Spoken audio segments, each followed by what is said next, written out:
Army chief general Qamar Javed Bajwa ने कहा है कि आज़ाद कश्मीर रेजिमेंट की पेशा वराना महारतों, जंगी और मुख्तलिफ ऑपरेशन में गैर मामूली कारकर्दगी की शानदार तारीख है। Army chief general Qamar Javed Bajwa ने Azad Kashmir regimental centre Mansehra camp का दौरा किया, जहां उन्होंने यादगार शहदा पर हाजिरी दी और फातह ख्वानी की।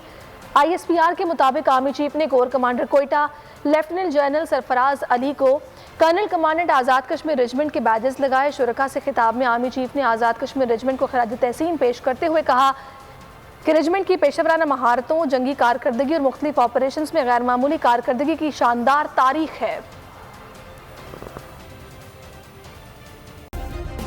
सब्सक्राइब करें और बेल दबाएं ताकि कोई खबर रह न जाए।